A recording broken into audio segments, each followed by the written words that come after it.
राजेश रोज की तरह आज भी बस स्टॉप की तरफ भाग रहा था। अरे, लगता है आज भी बस छूट ही जाएगी। भाग राजेश भाग। और राजेश और भी तेजी से भागने लगता है। तभी उसकी पहचान का एक आदमी साइकिल से गुजर रहा था। अरे राजेश, अरे क्या हाल चाल है? अरे भाई, हाल चाल तो तू देख ही रहा यार। 7 बजने ही वाले, बस थोड़ी देर में बस आने वाली होगी। अच्छा, मैं तुमसे बाद में बात करता हूँ, ठीक है? मंगलू अपनी साइकिल को और तेजी से बढ़ाकर फिर से राजेश तक पहुंच जाता है। राजेश चल बैठ जा मेरी साइकिल पर, मैं छोड़ देता हूँ तुझे स्टेशन तक। राजेश मंगलू की साइकिल पर बैठ जाता है और थोड़ी ही देर में उसे स्टेशन तक पहुंचा देता है। अरे भाई मंगलू, अगर आज तू मुझे समय पर अपनी साइकिल पर बस स्टेशन नहीं पहुंचाता तो आज तो मेरी बस छूट ही जाती यार। राजेश उसकी साइकिल को देखता है। वैसे वाह भाई, साइकिल तो बहुत अच्छी है तेरी। अरे मैं तो तुझे भी यही कहता हूँ, एक साइकिल ले ले तू भी। रोज रोज भागकर बस पकड़ना बहुत मुश्किल होता है ना, इसीलिए कह रहा हूँ। अब कह तो तू ठीक रहा है, पर तुझे तो पता है ना, मेरी सारी कमाई तो घर का खर्चा निकालने में ही चली जाती है। और ऊपर से मुझे तो ये चलानी भी नहीं आती। कहीं गिर विर गया तो हड्डियां टूट जाएंगी मेरी। अरे यार, तू भी ना बहुत भोला है। साइकिल से गिरने से किसी की हड्डी नहीं टूटती, और मुझे पता है। बहाने मत बना तू। हाँ, इतनी ही देर में राजेश की बस आ जाती है। अब चल अच्छा मंगलू, मैं चलता हूँ। और राजेश अपने काम के लिए निकल जाता है।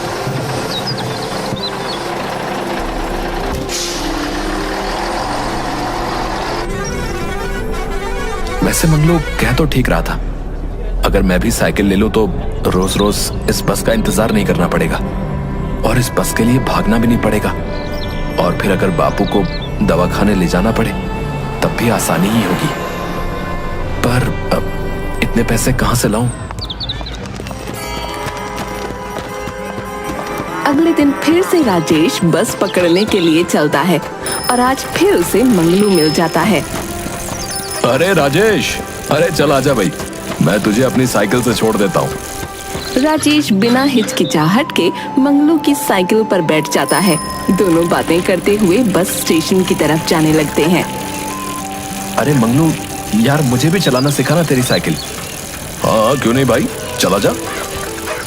फिर राजेश हर रोज मंगलू की साइकिल से साइकिल चलाना सीखता है। एक दिन मंगलू और राजेश दोनों साइकिल से जा रहे थे।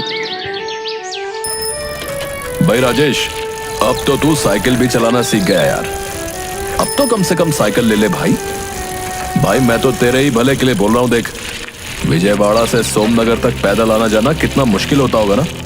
और फिर अगर ऊपर से बस छूट गई तो और भी बड़ी मुसीबत। फिर जाओ काशीपुर तक पैदल। मंगलू, सोच तो मैं भी रहा हूँ नई साइकिल लेने की, पर अरे परवर कुछ नहीं यार, बस एक बार ले लेगा तो दूसरी बार सोचना ही नहीं पड़ेगा। तू चाहे तो मैं दिलवा सकता हूँ तुझे साइकिल। वैसे तेरी ये साइकिल तू कितने में लेकर आया था? मैं 155 में लेकर आया था यार।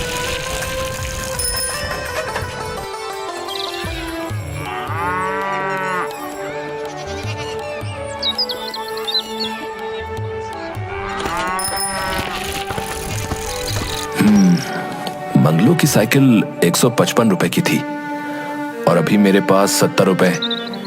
कपड़े और मेरी जरूरत का सामान बाद में खरीद लूंगा, तो इस हिसाब से मुझे 85 रुपए और जमा करने होंगे। इस महीने की तनख्वाह में तो घर का सारा सामान लाना है और अगले महीने बापू को फिर से डॉक्टर को दिखाना है, तो 2 महीने तो साइकिल आ ही नहीं पाएगी। और उसके बाद 75 रुपए जमा करने में मुझे कम से कम 1-2 महीने तो लग ही जाएंगे। और हाँ, अब से मैं अपने ऊपर एक आना भी खर्च नहीं करूंगा, चाहे कुछ भी हो जाए।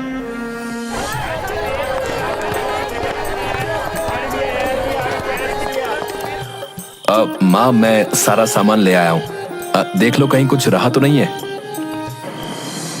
अरे बेटा, तू अपने नए कपड़े लाने के लिए बोल रहा था ना, 2 जोड़ी ही बचे हैं।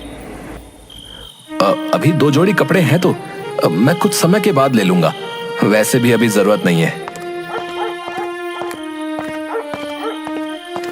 बापू, आपकी दवाइयां ले आया हूं। अब तबीयत कैसी है आपकी? अब ठीक है बेटा। अगले महीने डॉक्टर ने बुलाया था आपको, याद है ना? हाँ हाँ बेटा, मुझे याद है। और तू बता, तेरी नौकरी कैसी चल रही है? अब ठीक चल रही है बापू। अब क्या हुआ, कुछ कहना चाहता है? नहीं नहीं बापू, ऐसी कोई बात नहीं है। तू खुद को इतना नहीं जानता जितना मैं तुझे जानता हूं। चल अब बता, किस बात से परेशान है? बापू वो ऐसा है कि मुझे एक नई साइकिल लेनी है। क्या ये कैसी होती है बेटा? अरे पगली, उसमें 2 पहिए होते हैं और उस पर बैठो तो चलने लगती है। अच्छा, सच में ऐसा भी कुछ होता है? तो ले आ बेटा। अरे नहीं माँ, वो मंगलू है ना, पास वाले गांव में रहता है। वो बता रहा था कि उसने 155 रुपए में साइकिल ली थी।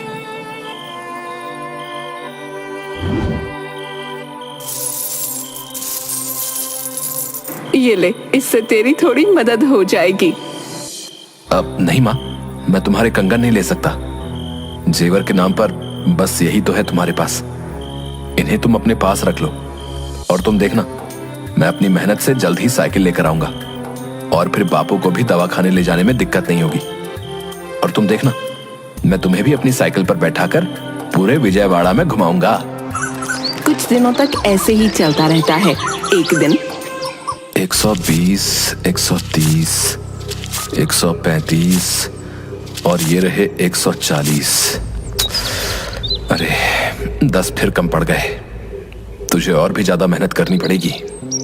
थोड़ी देर बाद चपरासी राजेश के लिए खाना लेकर आता है। भाई रामलाल, ये खाना ले जाओ। क्यों साहब, क्या हुआ? वो क्या है ना, आज मुझे भूख नहीं है और अब से तुम मेरे लिए खाना मत लेकर आना। ठीक है साहब। एक समय नहीं खाऊंगा तो थोड़े पैसे तो बचेंगे। थोड़े ही दिन में बाकी के पैसे भी इकट्ठे करने और फिर लाऊंगा मैं अपनी साइकिल। कल जाकर मंगलू से बात करता हूँ और एक अच्छी सी साइकिल दिखाऊंगा। सुबह सुबह राजेश हर रोज की तरह नौकरी के लिए निकल जाता है। रात को आते समय राजेश मंगलू के घर रुक जाता है। अरे बहुत दिन हो गए दोस्त, तू तो मानो यार ईद का चांद ही हो गया, दिखाई नहीं। अरे भाई वो काम थोड़ा ज्यादा बढ़ गया था, इसलिए सुबह जल्दी जाना होता था और रात को भी थोड़ी देर हो जाती थी। अच्छा सुन, तूने जो साइकिल के बारे में कहा था, तो चलेगा मेरे साथ साइकिल खरीदने? अरे नेकी और पूछ पूछ, कब लेनी है तुझे साइकिल? अभी थोड़े पैसे और जमा कर लो, फिर चलेंगे। बस 1-2 हफ्ता और। अच्छा ठीक है ठीक है, अगर कुछ जरूरत पड़े तो मुझे बता देना। राजेश और पैसे जमा करने के लिए और भी ज्यादा मेहनत करने लगता है। 1 हफ्ते बाद राजेश फिर से मंगलू के यहाँ पहुँच जाता है। अरे मंगलू, अरे चल जल्दी निकल बाहर। अरे क्या हुआ भाई, आज इतनी सुबह सुबह कैसे याद किया यार? और इतना चाय क्यों रहा है? अरे वो मैंने तुझे कहा था ना कि अगले हफ्ते नई साइकिल लेने चलेंगे, तो चल हो जा तैयार। आज मैंने दफ्तर से छुट्टी ले रखी है। अच्छा ठीक है, मैं नहा धोकर चलता हूँ तेरे साथ। फिर थोड़ी देर में मंगलू और राजेश दोनों शहर साइकिल लेने के लिए पहुंच जाते हैं। अरे दादा, एक अच्छी सी साइकिल लेनी है। अरे आइए आइए, ये देखिए हमारी दुकान की साइकिल। आपको कौन सी चाहिए? अरे दादा, वो सब तो ठीक है, पर आप तो सिर्फ मुझे इतना बताओ कि साइकिल पड़ेगी कितने में? आपके लिए मात्र 180 रुपए में।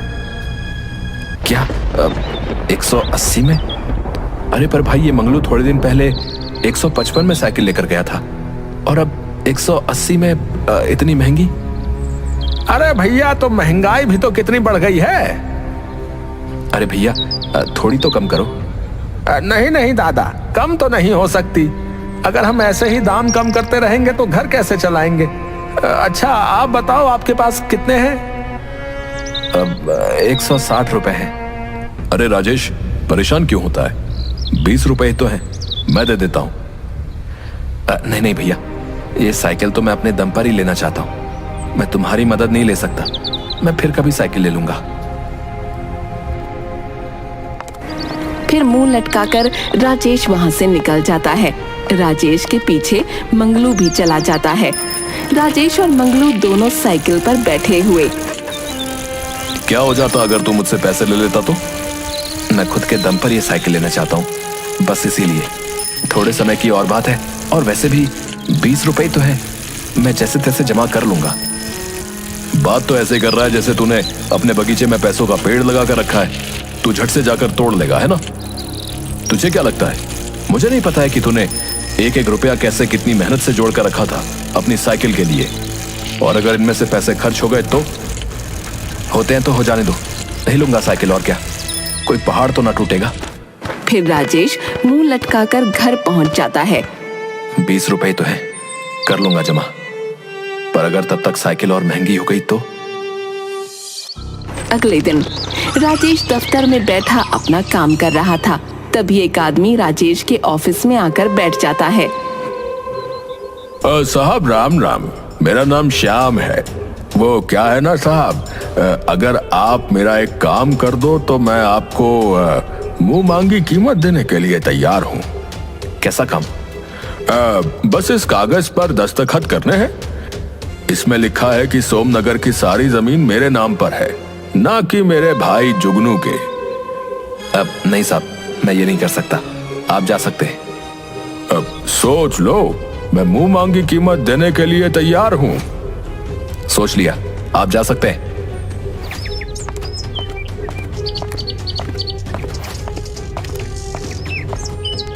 थोड़ी देर बाद राजेश का बॉस श्रीकांत राजेश के ऑफिस में आता है।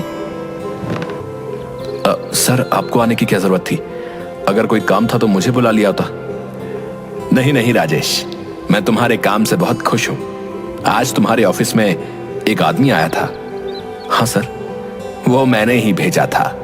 और मैं ये जानकर बहुत खुश हूं कि तुम जैसा ईमानदार आदमी मेरे ऑफिस में काम कर रहा है। तुम्हारे काम और ईमानदारी से खुश होकर मैंने तुम्हारी तरक्की के बारे में सोचा है, और अब से तुम्हारा वेतन भी बढ़ा दिया जाएगा।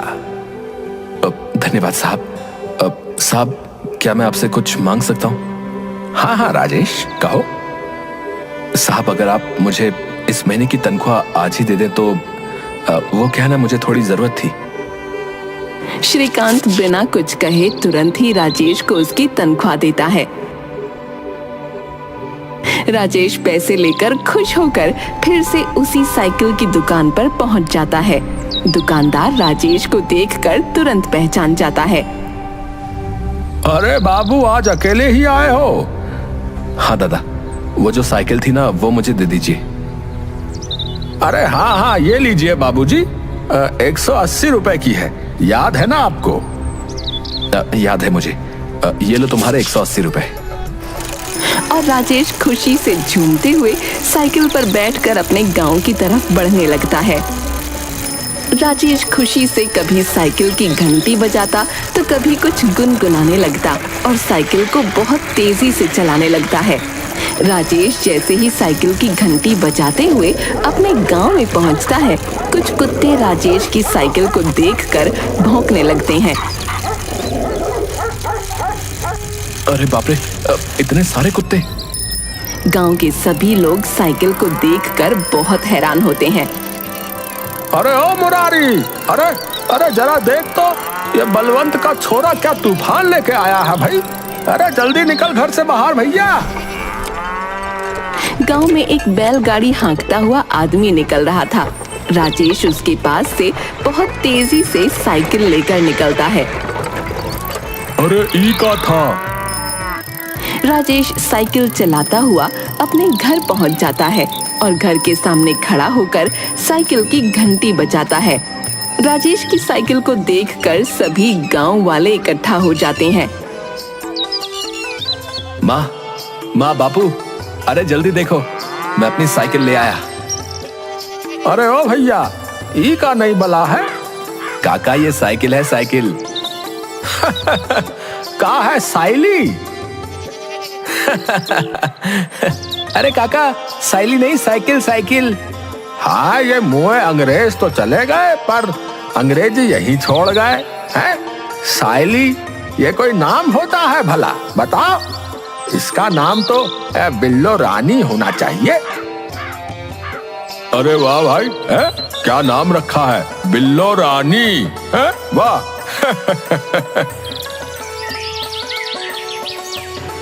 खड़ा हो जा, यहाँ घर में नया मेहमान आया है। फिर सरजू राजेश और साइकिल की आरती उतारती है। ए गंगा, ये ले शक्कर और बांटते पूरे गांव में। मैं तुम्हें अपनी साइकिल पर घुमा कर लेकर आता हूँ। अरे भैया, मैं भी। फिर राजेश एक एक करके सबको अपनी साइकिल पर बैठाकर घुमाता है। अरे वाह बेटा, है? तेरी साइकिल तो बहुत अच्छी है, कुछ भी कहो, मजा आ गया। हाँ। अगले दिन राजेश ऑफिस जाने के लिए तैयार हो जाता है और अपनी नई साइकिल बिल्लो रानी पर बैठकर जाने लगता है। अरे बेटा, मुझे जरा पास के गांव में थोड़ा काम था, क्या मुझे अपनी बिल्लो रानी पर छोड़ देगा? हाँ हाँ काका, क्यों नहीं, आओ बैठो। दफ्तर से आते समय आज तो मंगलू को भी अपनी साइकिल दिखाऊंगा, वो भी बहुत खुश हो जाएगा। और मंगलू के घर पहुंच जाता है और अपनी साइकिल की घंटी बजाने लगता है। अरे वाह, नई साइकिल, चलो आखिर तूने साइकिल ले ही ली। कुछ दिनों तक ऐसे ही चलता रहता है। अब जिस किसी को भी दूसरे गांव जाना होता, वो राजेश की साइकिल पर बैठकर चला जाता और बच्चे तो मजे के लिए ही बैठ जाते। एक दिन राजेश और उसका पूरा परिवार खाना खाते हैं। खाना खाते हुए बातें करते हैं। अरे बेटा, तेरी साइकिल आने से तो पूरे गांव में नई रौनक आ गई है। हाँ, और वो क्या नाम रखा था इसका? बिल्लो रानी। तभी एक लड़का दौड़ता हुआ आता है। अरे बलवंत चाचा, राजेश भैया सभी को पटेल साहब ने चौराहे पर बुलाया है। थोड़ी देर में सभी चौराहे पर पहुंचकर इकट्ठा हो जाते हैं। मैंने आप सबको ये बताने के लिए बुलाया है कि पास में कुछ गांव मिलकर साइकिल की प्रतियोगिता कर रहे हैं। हमारा विजयवाड़ा कभी भी किसी काम में पीछे नहीं रहा है और मैं ये चाहता हूं कि इस बार भी हम सबको दिखा दें कि हम किसी से कम नहीं हैं। राजेश, हमारे गांव में बस तुम्हारे पास ही साइकिल है और तुम्हारे अलावा पूरे गांव में किसी को भी साइकिल चलानी नहीं आती, तो मैं ये चाहता हूं कि हमारे गांव की तरफ से तुम इस प्रतियोगिता में भाग लो और बता दो सबको कि हमारा विजयवाड़ा किसी से कम नहीं है। ठीक है पटेल साहब, पर प्रतियोगिता कब है? आने वाली पूर्णिमा के दिन सोमनगर में मेला है और इस मेले में प्रतियोगिता भी रखी गई है। पूर्णिमा के दिन सभी लोग मेले में इकट्ठा हो जाते हैं। फिर राजेश अपने सभी बड़ों का आशीर्वाद लेता है। थोड़ी देर में प्रतियोगिता शुरू हो जाती है और सभी अपनी अपनी साइकिल पर बैठकर समाप्त रेखा की तरफ बढ़ने लगते हैं। वो देखो, हमारा राजेश सबसे आगे है।